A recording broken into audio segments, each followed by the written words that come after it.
Salam sejahtera, saudara yang kekasih di dalam nama Tuhan Yesus Kristus. Kembali kita bertemu dan kita akan merenungkan kebenaran firman Tuhan. Biar kita terus belajar, bertumbuh dalam keutuhan. Saudara-saudara, 2 Korintus pasal yang keempat, 2 Korintus pasal 4 ayat 8. Demikian firman Tuhan. Dalam segala hal kami ditindas, namun tidak terjepit. Kami habis akal, namun tidak putus asa. Kemudian Kisah Rasul pasal 27. Kisah pasal 27 ayat 20 sampai 25, demikian firman Tuhan. Setelah beberapa hari lamanya, baik matahari maupun bintang-bintang tidak kelihatan, dan angin badai yang dahsyat terus-menerus mengancam kami. Akhirnya putuslah segala harapan kami untuk dapat menyelamatkan diri kami. Dan karena mereka beberapa lamanya tidak makan, berdirilah Paulus di tengah-tengah mereka dan berkata, "Saudara-saudara, jika sekiranya nasihatku dituruti supaya kita jangan berlayar dari kereta, kita pasti terpelihara dari kesukaran dan kerugian ini. Tetapi sekarang, juga dalam kesusaran ini, aku menasihatkan kamu supaya kamu tetap bertabah hati, sebab tidak seorang pun di antara kamu akan binasa kecuali kapal ini. Karena tadi malam seorang malaikat Allah, yaitu dari Allah yang aku sembah, sebagai miliknya, berdiri di sisiku. Dan dia berkata, 'Jangan takut, Paulus. Engkau harus menghadap Kaisar, dan sesungguhnya oleh karunia Allah, maka semua orang yang ada bersama-sama dengan engkau di kapal ini akan selamat karena engkau. Sebab itu, tabahkanlah hatimu, saudara-saudara, karena aku percaya kepada Allah bahwa semuanya pasti terjadi sama seperti yang dinyatakan kepadaku.'" Sebelum kita lanjut memikirkan bagian ini, saudara, kita akan lebih dulu berdoa. Mari kita berdoa. Kami bersyukur, kami berterima kasih ya Tuhan untuk waktu indah boleh merenungkan firman-Mu, supaya kami terus bertumbuh dalam kebenaran yang utuh, tak gonjang oleh zaman ini, tapi tetap teguh di pergolakan hidup ini. Kami serahkan hidup kami, Tuhan yang tolong tuntun pimpin. Di dalam nama Tuhan Yesus Kristus, Tuhan, kami berdoa, kami bersyukur. Amin. Saudara-saudara, bagaimana ungkapan Paulus yang dikatakan di dalam 2 Korintus 4 ayat 8? Dalam segala hal kami ditindas, ya, dan kami kemudian tidak terjepit, habis akal, tetapi kemudian juga tidak putus asa. Bagaimana mungkin ada orang ditindas, tetapi tidak terjepit? Bagaimana orang habis akal, tetapi tidak putus asa? Ini menjadi pemikiran serius. Pertama, bahwa kemudian kita melihat ada realita hidup. Orang Kristen akan berkelahi di dalam hidup sehari-hari. Penting, hidup tidak mulus. Maka ketika Paulus mengatakan bahwa kami ditindas namun tidak terjepit, perhatikan di situ. Bagaimana keunggulan di dalam pemikiran Paulus itu hidup. Tertindas, ya, tapi tidak terjepit. Tetapi bagaimana juga dia mengatakan habis akal tidak putus asa. Nah, jadi bagian-bagian inilah yang kemudian kita lihat. Bagaimana di dalam situasi yang tidak sederhana, orang-orang Kristen mengalami kesulitan di dalam kehidupan, tetapi mereka tetap eksis dan berkelahi di tengah pergumulan zaman. Jadi hidup tidak selalu seperti yang kau duga. Karena itu jangan terjebak dalam alur pikir, hidup ini satu nada, hidup ini mulus saja. No. Hidup ini ada dalam aneka nada, saudara. Dan tahukah engkau keindahan sebuah musik kalau aneka nada itu dimainkan, lalu saling mengkompos dirinya dan terisi dalam susunan yang luar biasa, jadilah dia lagu indah. Tapi kalau nada itu tidak rela berbeda, nada itu tidak mau ada pada tempatnya, masing-masing mau berdiri sendiri, maka lagu bukan apa-apa. Kalau hidup Anda hanya mau mulus saja, dan diajarkan hidup ini mulus terus, saudara, itu menyedihkan dan bukan menyenangkan. karena kau tidak akan merasakan pergumulan dan kau tidak akan tahu kenikmatan. Kau tidak akan merasakan keterikatan, tapi kau tidak tahu apa kebebasan. Oleh karena itulah, perkelahian pertandingan dalam hidup, bagaimana hidup benar menjadi warna dalam keseharian kita. Saudara-saudara, apa yang digambarkan Paulus ketika mengalami kesulitan dalam kehidupan? Ia mengatakan apa? Bahwa ketika dia akan dibawa berlayar ke Roma, lalu kapal berangkat. Saudara-saudara, ketika Paulus harus berangkat ke Roma menghadap penguasa Kaisar, dikatakan bagaimana kemudian angin badai terus-menerus menghantam seluruh kapal itu. Sehingga mereka terhempas, terbuang, dan tidak berdaya. Rupa-rupanya Paulus berkata, pada waktu masih di kereta, Paulus sudah bilang rupanya jangan teruskan berangkat, ini bisa menjadi tidak menyenangkan. Iya, saudara-saudara, Paulus bukan orang bodoh, Paulus orang pintar. Ia bisa membaca, melihat, dan sebagai seorang rohaniawan dia rupanya tahu ada hal yang tidak akan beres, ada kepekaan pada dirinya. Yang menarik, semua orang tetap mau jalan karena pasti akan mengejar waktu. Kalau tunda lagi mau pergi berapa lama? Itu biasa bagi seorang pelaut untuk mengambil resiko. Hanya saja mereka tidak menduga memang bahwa apa yang terjadi di dalam badai yang cukup luar biasa menghantam kapal karena terus-menerus dahsyat, begitu ya, dikatakan badai itu. Sehingga kemudian terhempaslah mereka. Tetapi menarik juga ketika Paulus mengatakan apa? Namun demikian, kalian jangan takut. Karena Allah akan melindungi kita semua. Tidak akan ada yang binasa kecuali kapal ini. Ini menarik ya. Artinya apa? Pertama, Paulus bilang jangan pergi, tetapi tetap pergi. Lalu pergi. Lalu celaka. Kapalnya bakal hancur. Tapi Paulus bilang jangan takut. Kamu tidak akan ada satu pun yang binasa kecuali kapal ini. Lah, kalau Paulus bilang jangan pergi, mereka bilang pergi, mestinya mereka orang jahat dong. Tidak dengar Paulus. Bandel kan gitu ya. Tapi ternyata Paulus tidak apa-apa, mereka juga tidak apa-apa. Artinya nasibnya sama saja. Artinya situasinya sama saja. Sama-sama terhempas. Kalau begitu, apa benefitnya Paulus? Tahu. Kalau toh akhirnya Tuhan juga beritahu lagi pada Paulus bahwa hanya kapal itu yang hancur. Tapi yang lain tidak akan apa-apa. Apa benefitnya? Apa untungnya? Apa lebihnya? Kan tidak ada. Nah, oleh karena itu di dalam bagian seperti ini menjadi pembelajaran serius kita. Kalau tidak ada lebihnya lalu buat apa? Itu sangat menyedihkan bukan? Buat apa? Itu tidak bernilai bukan? Karena itulah apa yang dikatakan di situ. Bagaimana Tuhan menyatakan kepada Paulus, bagaimana Tuhan menyertai Paulus dan ada janji tidak akan binasa, tetapi ternyata mereka terhempas sama-sama.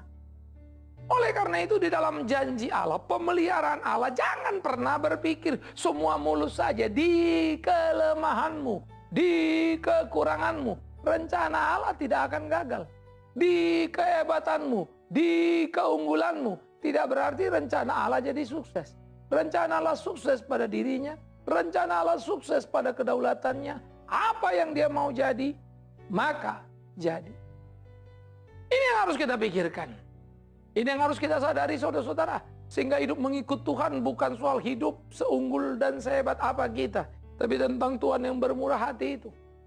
Saya selalu suka mengatakan, kalau kita hidup benar, kita hidup baik, sudah semestinya. Tidak perlu bangga untuk itu.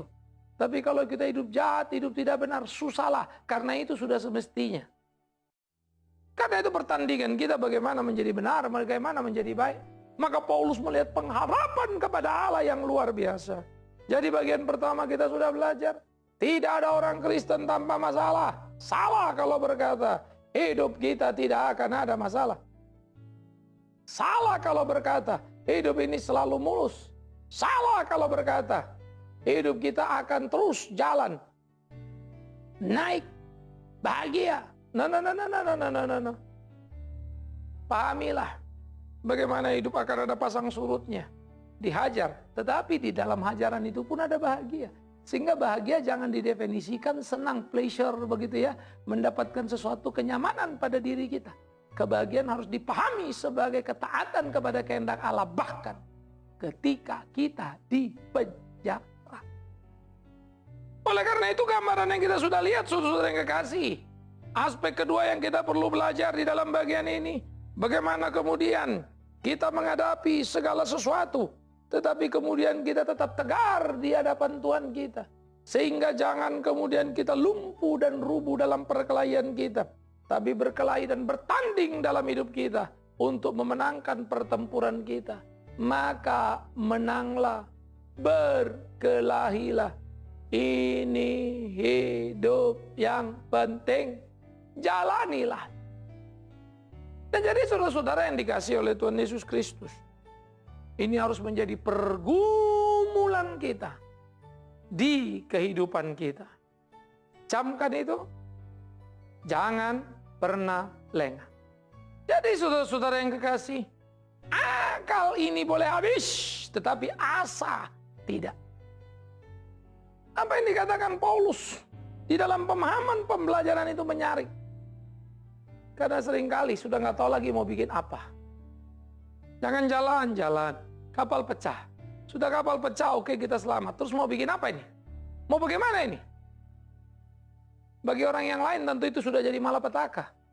Karena kapal sudah tandas. Mau kemana lagi? Tapi asa tidak boleh putus. Hidup harus dijalani. Saudara-saudara, ada banyak orang sakit. Lalu dokter bilang, maaf, nggak ada harapan lagi. Anda tinggal tunggu waktu mungkin bulan atau bahkan mungkin minggu. Saudara-saudara, apalagi yang mau dikelola oleh akal? Segala usaha sudah dikerjakan. Segala jenis pengobatan yang diketahui sudah dicoba. Segala obat yang ada sudah. Bahkan dari negara ke negara dalam teori kedokteran, semua sudah diuber. Tetapi buntu. Kalau begitu, apa kemudian Anda harus stres? Anda harus marah, kecewa dalam hidup ini? Jawabannya jelas, tidak. Loh Pak, udah nggak bisa loh. Dokter sudah angkat tangan loh. Ya, akal memang sudah tidak lagi bisa menyelesaikan itu. Itu menjadi problema yang sangat serius. Itu fakta. Tidak boleh mengingkari. Tidak perlu menyangkali bahwa itu adalah fakta. Bahwa kita sudah habis akal untuk mengertinya. Bahwa itu terjadi dalam hidup kita. Ya, namun, saudara tidak boleh putus asa. Pak, bagaimana suruh tidak boleh? Saya tidak kuat. Iya, mungkin engkau tidak kuat dan aku mengerti itu. Tetapi tahukah engkau Tuhan terlalu kuat untuk menolongmu? Lalu mungkin jawab, iya saya tidak kuat. Oke, saya tahu Tuhan bisa tolong saya. Tapi bagaimana? Itu namanya asa. Itu namanya harap. Karena Tuhan akan menolongmu. Tetapi menarik. Pertolongan Tuhan itu luar biasa. Saya ambil contoh Stefanus. Sesudah dia diperhadapkan kepada massa. Karena dianggap menghujat Allah. Lalu kemudian orang berteriak kepadanya. Dan dia berkata kalimat luar biasa. Aku melihat anak Allah di surga mulia. Berdiri di samping kanan Bapa. Maka massa marah, lempar batu. Dia dirajam, dan dirajam. Tidak ada jalan keluar? Tidak ada. Ada usaha yang memungkinkan lolos? Tidak. Lalu apa yang dikatakannya? Kebenaran. Masuk akalkah? Bicara apa akal? Kalau bicara bebas, tentu nggak masuk akal. Tapi bagaimana? Atau cara apa yang mau diambilnya? Bahwa dia bisa bebas? Nggak ada. Lah waktu dia ngomong bukannya mencari penyakit. Bisa iya, kalau itu terjemahan Anda. Tapi yang jelas memang orang sudah marah pada dia. Lalu kenapa dia cetuskan begitu? Itu keyakinan imannya. Karena dia percaya Tuhan jaga dia. Tapi kan lihat akibatnya. Mati kan? Iya. Emang kenapa kalau mati? Itu pun pertolongan Tuhan. Nah inilah yang mesti dimengerti. Karena Stefanus mati dalam kebahagiaan yang penuh. Dia melihat kemuliaan Allah itu. Stefanus mati dalam kehormatan yang luar biasa. Dia menikmati anugerah itu. Stefanus memang mati. Tetapi harapnya tidak pernah berhenti. Stefanus memang mati. Tapi harapnya tidak pernah usai. Asa itu selalu tersedia. Ujung pertolongan Tuhan bagi Stefanus adalah kematian. Ia bahagia mati sebagai martir. Ia bahagia mati sebagai orang terhormat. Ia bahagia, ia mati, tapi tidak bercelah. Saudara-saudara yang dikasihi oleh Tuhan Yesus Kristus, Inilah yang mestinya kita gumuli dalam hidup kita. Inilah yang mestinya kita berkelahi dengan zaman ini dalam hidup kita. Menerobos seluruh kesulitan kehidupan. Menggapai asa yang tak tersentuh oleh banyak orang. Membangun asa yang di tempat lain sudah rubuh semuanya. Karena biasanya asa ada kalau akal ada. Masih ada peluang, masih ada harapan. Kita belum ini, kita coba. Moga-moga berhasil. Itu usaha manusia. Tidak ada yang salah dengan itu. Nah, kalau manusia saja sudah berusaha sedemikian kuat coba mencari. Lebih lagi ekstranya orang Kristen sebagai orang percaya. Ekstra anak Tuhan adalah berharap. Sudah gak masuk akal loh. Sudah gak terdetek loh. Iya. Tapi orang yang berharap, mereka menemukan kekuatannya. Ketika akal tidak lagi mampu berpikir di situ. Maka hal yang ketiga berlanjut secara paradoks, saudara. Ketika orang putus asa, hilang akal. Ketika orang sudah tidak bisa mikir, habis semuanya. Biasanya asa hilang ya, asanya putus. Tapi orang percaya ketika kemudian dia down, habis akal. Saat yang bersamaan dia up, harapnya. Maka habis akalnya, naik harapnya. Itu berlanjut paradoks.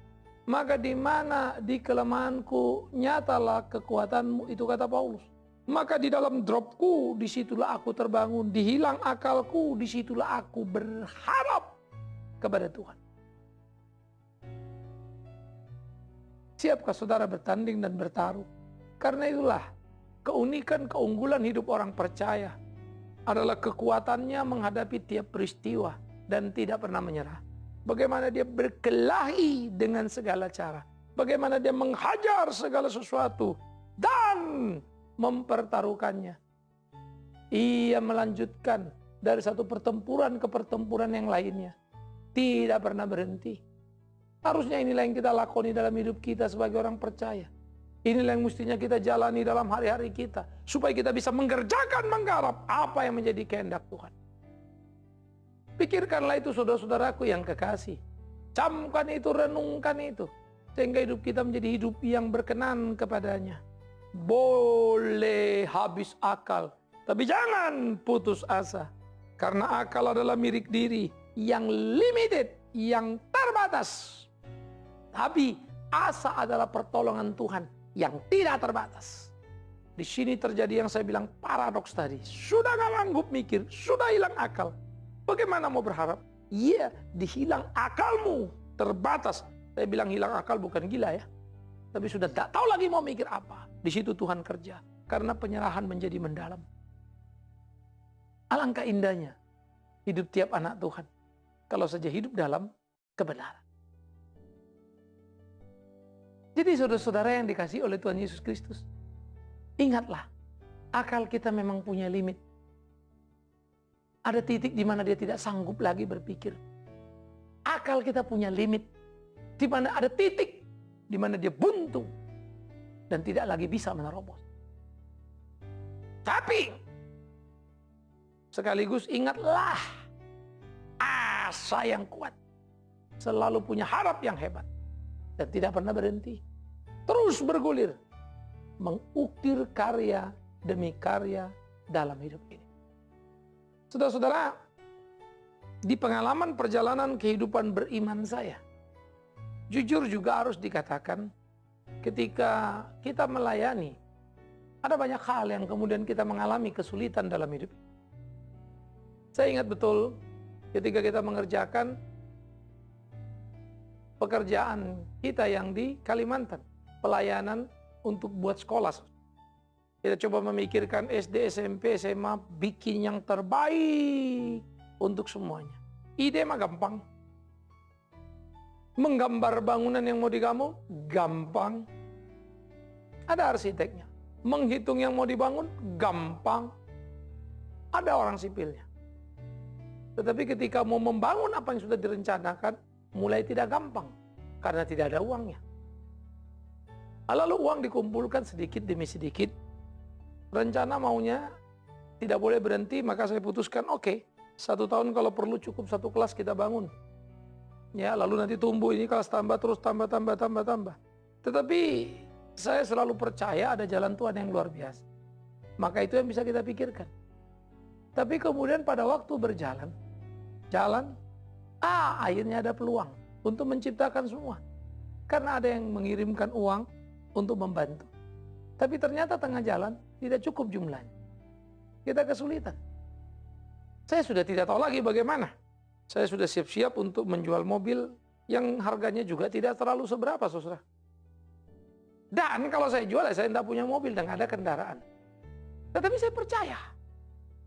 Tidak ada yang salah di sana. Saya tidak punya ide lagi melakukan apapun. Ya kecuali ya sudah ini jual. Tapi saya selalu percaya. Tuhan akan menolong dengan cara dia.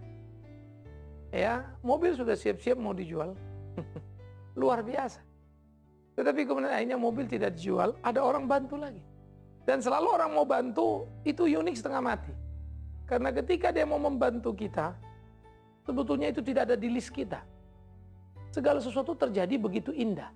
Maka kalau saya mundur lagi, saya bisa menceritakan uang ini datang dari mana. Saya bisa menceritakan bagaimana orang ini kasih uang karena ketemu saya, lalu dia ambil bagian.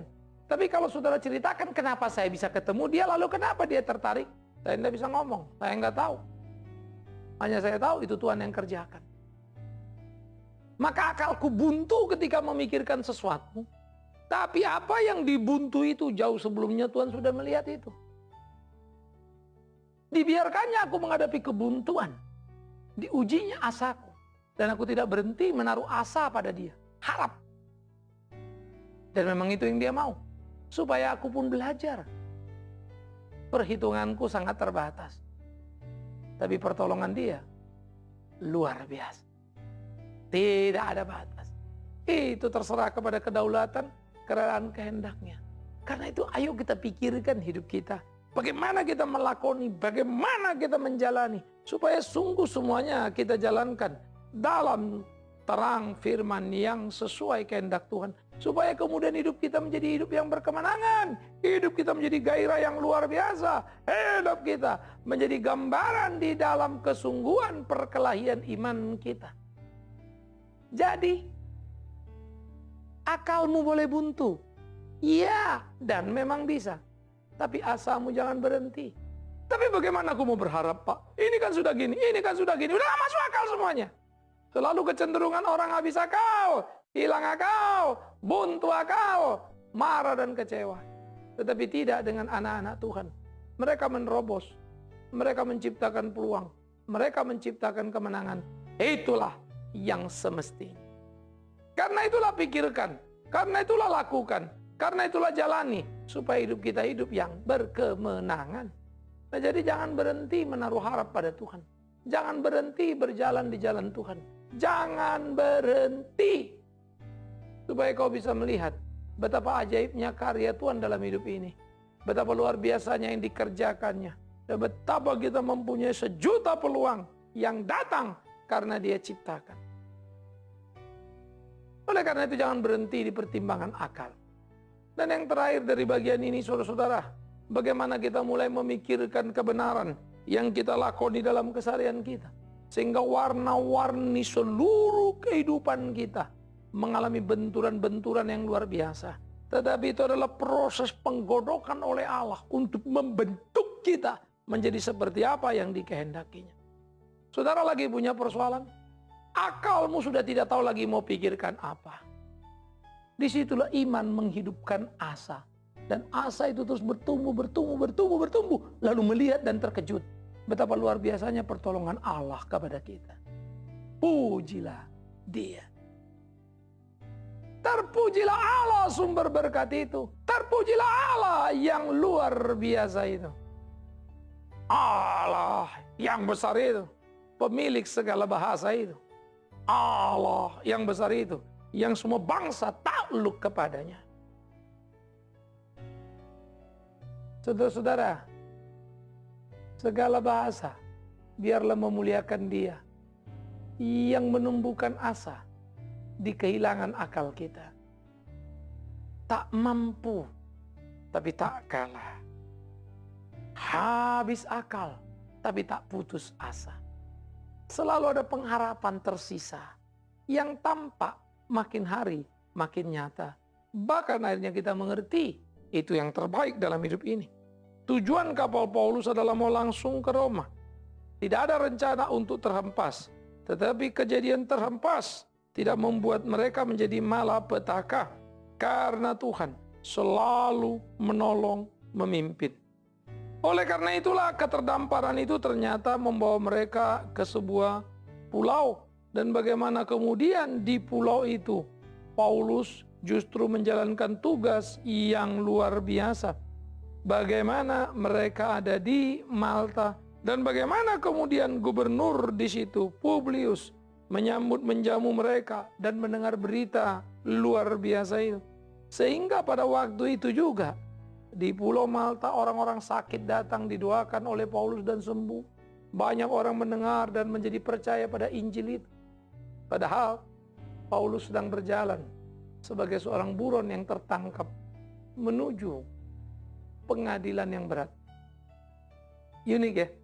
Tapi Paulus memerdekakan banyak orang padahal dia narapidana kan gitu. Orang terdakwa yang dibawa. Karena itu kalau saudara melihat di sana tercipta kebingungan. Ini sebenarnya bagaimana sih? Yang menemani Paulus timnya itu adalah prajurit yang nangkap dia. Bikin bingung nggak? Tetapi itulah Paulus. Karena dia tidak terjebak pada fenomena sekedar jadi gini, sekedar jadi gitu, mesti jadi gini, mesti jadi gitu. Ini namanya Tuhan kerja. No, Tuhan kerja dalam segala situasi. Sehingga prajurit yang sebetulnya mengawal dia untuk dibawa ke Roma malah menjadi bagian dari tim pelayanannya. Tapi Paulus tidak melarikan diri hanya karena kapal pecah. Dia tetap ada di sana. Bahkan jadi berkat bagi para prajurit itu. Terdampar, tetap berjalan. Dan bagaimana yang dikerjakannya? Maka dikatakan bagaimana orang-orang di pulau itu sangat menghormati mereka. Dan ketika mereka mau bertolak, mereka menyediakan segala sesuatu yang diperlukan. Paulus menjadi berkat bagi para prajurit yang menangkap. Nah, saudara pikirkan sendiri. Oleh karena itulah bagaimana kita hidup mestinya. Hidup dalam kesungguhan yang penuh. Bagaimana kita menjalani hari-hari kita. Tidak ada yang salah dalam perjalanan hidup ini. Ingat itu. Tuhan selalu menolong. Tuhan selalu menuntun. Tuhan selalu membimbing kita. Yang kita perlukan adalah bijaksana menaklukkan diri pada kehendaknya. Habis akal? Sangat mungkin. Putus asa? Jangan terjadi. Habis akal? Karena memang terbatas. Tapi asa, pertolongan Tuhan yang tak terbatas. Amin. Kita berdoa. Kami bersyukur, kami berterima kasih ya Tuhan untuk kebenaran firman-Mu. Tolonglah kami menaruh harap penuh kepadamu berjalan di jalan. Jika ada tiap saudara di tengah kesulitan, tekanan, himpitan yang luar biasa berat, mereka merasa tak sanggup, biarlah mereka menatap kepada Allah sumber berkat dan berseru sehingga asa harap itu tumbuh, tambah nyata dalam hidup. Terpujilah Yesus Kristus Tuhan kami. Amin. Saudara-saudara, kembali kita akan bertemu di dimensi iman Kristiani. Tuhan memberkati.